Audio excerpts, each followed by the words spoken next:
RuneScape almost got a stock market, Jagex accidentally created, then deleted the game's rarest item, and the long-lost hot female character model has finally been found. We discuss all that and so much more in today's RuneScape cache exploration. I've done a few cache videos now, but for those that haven't seen one, I'll give you a very quick rundown on what they are. Every time you open RuneScape, you download a hidden folder from Jagex's servers called the cache. The cache contains all of RuneScape's player models, maps, sounds, music, and so on. Because RuneScape gets updated every week, the cache is always changing and your computer doesn't keep old copies. It only keeps the most recent version from the last time you played on that computer. So players from the RuneScape archive project have been digging out their old computers that they haven't played on in years and submitting their cache for exploration. As a result, they've been able to find unreleased content, solve old mysteries, and so much more. Here's a list of the most recent caches, and if you have one that you think doesn't match one of these dates and you'd like to submit it, you can do so in the RuneScape Archive Project Discord below. With that being said, let's dive into the newest batch of caches. Those of you who have seen my RuneScape's Unsolved Mysteries video may remember the, and I can't believe I'm saying this, hot RuneScape female character. Well, back in 2005, Jagex decided to give the female character model a makeover, as many players thought they looked too much like the male character model. But Jagex went a little too far and created a female model that players described as looks as if one punch would snap them. Players hated this model so much that Jagex removed it just a few weeks later and replaced it with the model we have today. And ever since then, the hot female model has been missing. Nobody knows what it looked like, as no screenshots or copies of the cache from the update survived.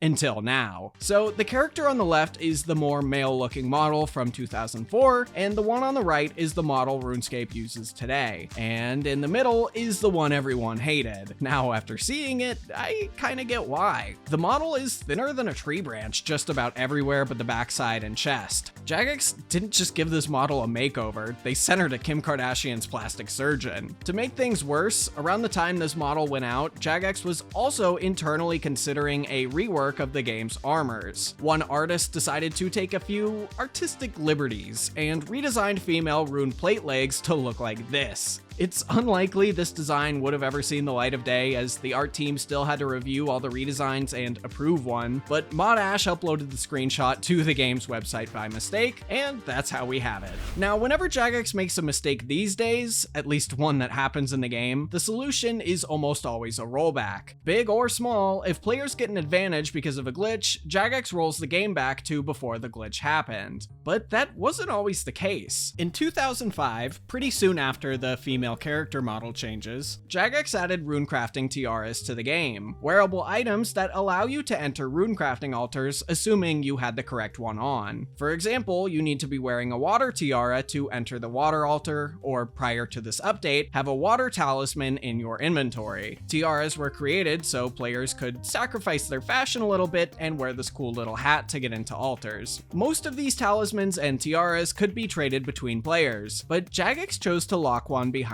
a quest. The Law Talisman, which to this day is still untradeable in Old School and can only be obtained after completing the Troll Stronghold quest. Why did Jagex choose to lock Law Runecrafting behind a quest about rescuing someone from Troll Prison? Nobody knows. But back on topic, when tiaras were introduced, it seems whoever made them forgot to make the Law Tiara untradeable like its talisman counterpart. So players who hadn't completed Troll Stronghold could access the altar if they bought a Law Tiara from another player. Once the glitch was discovered, rather than hotfix it or roll the game back, Jagex decided to save fixing it for the next week's update. So a week later, they fixed the glitch and removed the tiara from players who hadn't completed Troll Stronghold. Until recently, that was the whole story. A random glitch from 2 decades ago, not really even worth mentioning. Well, it turns out when Jagex deleted the item, they didn't quite delete all of them. So the tiara was deleted if it was equipped, in your inventory, or in your bank. But like most other items in RuneScape, you were also able to turn the tiara into a banknote. For some reason, instead of deleting the noted tiaras, likely due to technical limitations, they were instead replaced with a new item called a broken tiara, a useless, stackable, untradeable item. The amount of players this affected was pretty minuscule, as you have very little reason to have a noted law tiara unless you were maybe selling or buying them in bulk. So because of how few players had them, Jagex accidentally created what could be RuneScape's rarest item ever.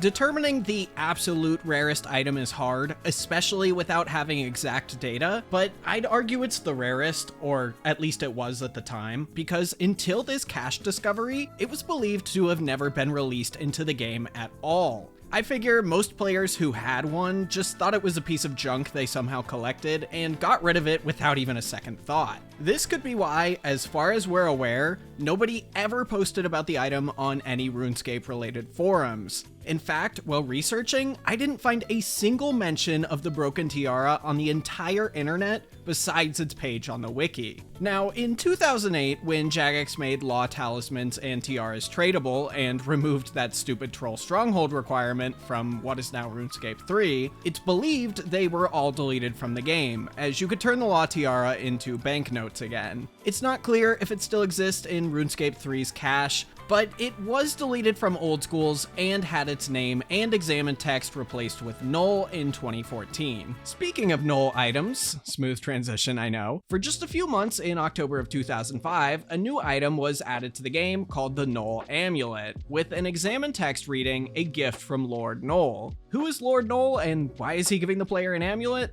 Well, we'll never know, but the current running theory is that it was going to be obtainable from an upcoming quest featuring Ali Morrisane and his associates. His associates currently do nothing, and were added on the same day as this amulet. You can find out who they are, learn their lore, and even speak with them, but there's really no reason for them to exist in-game. The cherry on top is that when they were released, Jagex hinted about them offering you a quest soon, but 17 years later, in both Old School and RS3, they still do nothing. Oh wait, there's some dialogue from Ali I don't think I've seen before. You can get 3 months of ExpressVPN for free with a subscription? Wow, that sounds like a great deal. Okay, well, before we get to that, let's talk about why you might want a VPN. Well, first of all, a VPN helps anonymize you while browsing the web. It turns out popping on incognito mode isn't enough to hide your browsing data from the world. In fact, your ISP can still see every website you visit and sell your browsing data to advertisers. I hope Neve never... Well, Ali, that's just kinda nasty, but it brings up a good point. ExpressVPN actually has a no logs policy, meaning they don't keep track of what you do, and it's really simple to use. You just open up ExpressVPN, press the big button, and get connected. Just like that, all your browsing data is encrypted and rerouted through their secure servers. Your IP is masked, and best of all, you're hidden from your ISP. Alright, Ali, you're right. Here's the deal. If this all sounds good to you, my viewers can get 3 months of ExpressVPN for free by visiting expressvpn.com/Colonello or clicking the link in the description below. Continuing on the topic of weird amulets, we once again go back to 2005 for this. Jagex added another batch of random events. Content that whisks you away from whatever you're doing and makes you solve a puzzle or complete a challenge to prove you're not a bot. For those unfamiliar, think of them like 2005's version of pressing "I'm not a robot" on a website. One of these events was Evil Bob's Island, where you visit the world of Scape Rune where everything is reversed. For example, in the event, you speak to Evil Bob, and even though he's a cat, you can understand him without an amulet of cat speak because he wears an amulet of man speak. You then catch cooked fish and have to use a cold fire to uncook it for him. After feeding him the fish, he falls asleep and you can escape. You can even ask Evil Bob's human servant to come with you, but no matter what you say, she refuses. The event used to be a little different though. Upon arriving on the island, you would have to search nearby chests for your own Manspeak amulet, and because everything is reversed in Scape Rune, you'd need to wear it in order to talk to Evil Bob's human servant. With that in mind, you could speak to Bob normally, even though he's a cat, because again, everything's reversed. Because that sounds like a confusing mess, especially for free-to-play users who have likely never even heard of the cat speak amulet, this event was reworked to the version we have today about 2 months after it was originally introduced. Moving ahead a few years, in 2007, Jagex introduced the Tower of Life quest, a strangely deep quest about how precious life is. This quest also introduced the creature creation minigame, where, like the title implies, you can create your own creatures. But throw that regard for life out the window, because if you murder your creatures, you have the chance at receiving a satchel, a fun little bag that can hold 3 food items. items. Best of all, they're even tradable, but not listed on the Grand Exchange, so they're sort of like a best-kept secret in the Fashionscape world. Now, satchels are awesome, but they were almost way better. Instead of satchels, we almost got lunchboxes. There would be one basic lunchbox, and each creature would drop these sweet little decals you could put on it. We don't know if they'd hold food like satchels do, but I think based on the name, it's pretty safe to assume so. But none of that matters because sadly at the last minute, they were canceled and replaced with satchels. Long before everybody on Wall Street Bets was buying GameStop, holding to the moon, and doing whatever else goes on over there these days, a Jagex moderator had the idea to, more or less, add a stock market to RuneScape.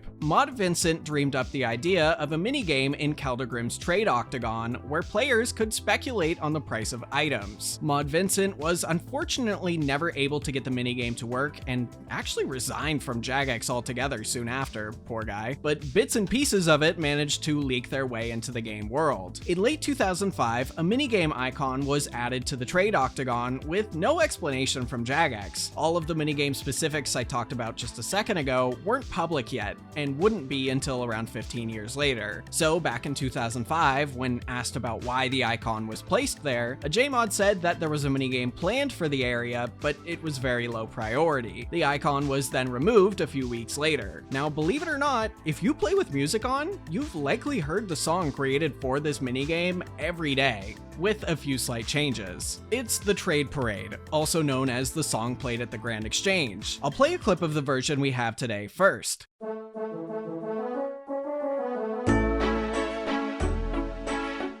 And now a clip of what the song was originally like.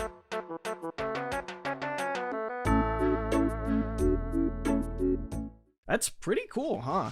I think it's sort of unfortunate we never got this minigame added, but if you think about it, the Grand Exchange is more or less the same thing. The real-life stock market may be in the toilet, but hey, I'm finally positive on some Zulrah scales I bought a few years ago. Those of you who have watched my channel for a while may remember the rotten potato, an item that Jagex moderators use to do things in RuneScape, like teleport to players, open their banks from anywhere, and so on. This item was added to the game on July 11th, 2005, along with the farming update. Jagex hoped they could disguise the item enough so that players who dig through the cache couldn't figure out what it was. Due to the item's name, slipping it in along with farming was perfect, and for over half a decade, nobody knew it was there. That is until the RuneScape glitching group Hacks Unit was able to steal the potato from a JMod in 2011. Well, it turns out Jagex almost accidentally leaked what the potato could do all the way back in 2007. So the potato's options, much like the name, are also disguised. If you were somehow able to obtain one and selected the peel option, you wouldn't actually peel the potato. You'd open a chat menu with options to open the bank, spawn rares, and other various JMod tools. Well, on July 9th, 2007, in a weekly game update, a JMod messed up, likely when adding new features to the potato, and they replaced options like peel and slice with things like test player hit, test effect, and so on. It was returned to normal in the next update, but for about a week, anyone who dug through the cache and just so happened to stumble upon the rotten potato could have learned the item's true nature. Knowing how Jagex reacted to the potato getting leaked in 2011, I have no doubt that they would have tried to cover it up in 2007 had anyone actually noticed. On the right, you can check out the video where I got to interview Hacks Unit about the rotten potato glitch, another exploit of theirs that spawned max cash every 30 seconds for months, and so much more.